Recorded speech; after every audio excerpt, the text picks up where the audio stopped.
Have you ever wondered whether the overgrown part of a tree gives any idea about its underground part? Let's explore it together. For this, we will need to know about three tree parts. Number 1, the leaves. Number 2, cotyledon or seed leaves.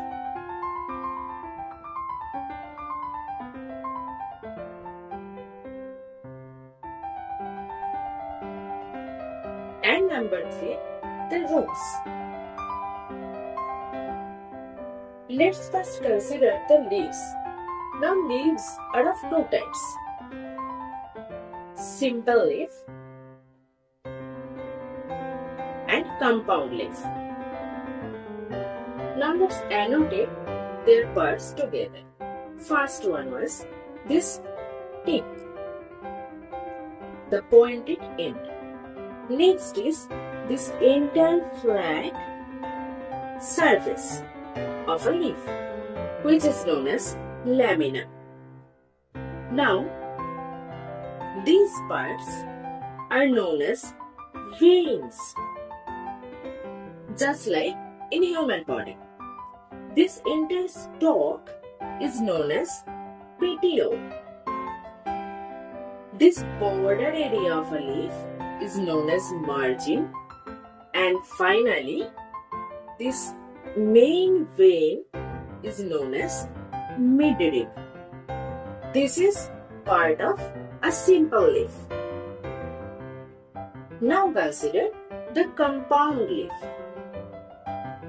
Here, see, this petiole still exists here. The midrib also exists here. What is different? That is the small and tiny leaves instead of a big one. These are known as leaflets, and the end one is known as terminal leaflet. That is the leaflet at the tip of the leaf. And this major axis that goes through this compound leaf is known as rachis. Next, we will learn about the major function performed by the leaf, which is known as photosynthesis. Photosynthesis is the process of making food. Now, how leaves make food for the plant? For this, we first need to know about the one green pigment, chlorophyll. Do you know why the leaves look green? This is solely because of chlorophyll. Now, in the presence of sunlight and this chlorophyll, leaves use carbon dioxide, that is CO2,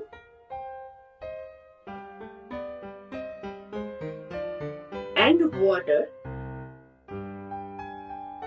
carbon dioxide from air, and water from soil, and leaves produce glucose, that is the food, and releases oxygen. This is how the leaves make food for the entire plant, and we are also dependent on them. Next, we will learn about venation. Consider this hibiscus leaf. Now, what we learned earlier, that these are called veins. Here, these veins have formed a net-like pattern, reticulate venation. And venation will basically mean the arrangement of veins.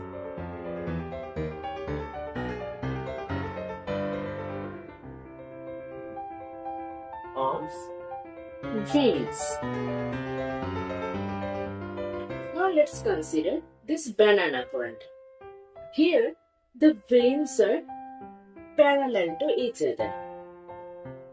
Parallel venation. That was all about leaves. Next, we will move to our next concept, which is cotyledon. So, cotyledon or seed leaf is present in the seed. It stores food and helps in the growth of a baby plant. Okay. Now, this cotyledon are of two types. One is monocot and one is dicot. Now, for monocot, we can see there is a single cotyledon. But for dicots, there are two cotyledons. Rice, maize, these are examples of monocot, whereas bean, mango, these are examples of dicot. Our final concept for today's exploration is roots. Now, what are the functions that roots perform? Number one, it helps in anchoring the plant.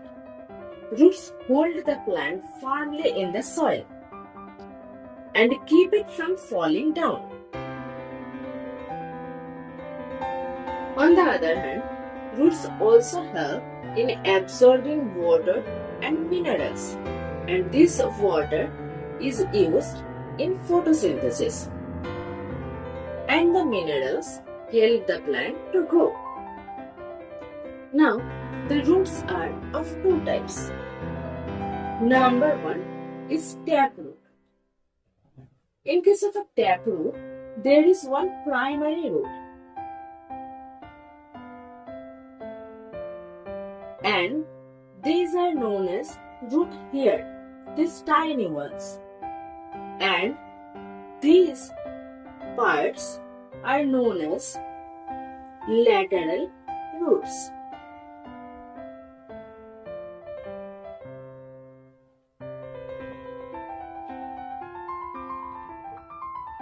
Next type of roots is fibrous roots.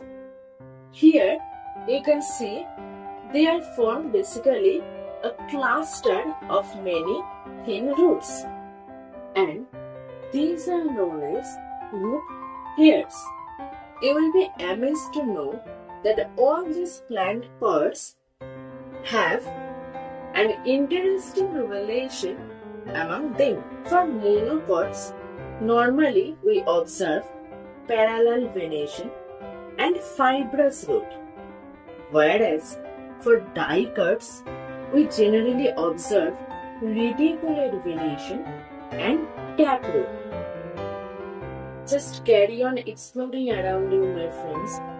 Nature has so many hidden treasures like this.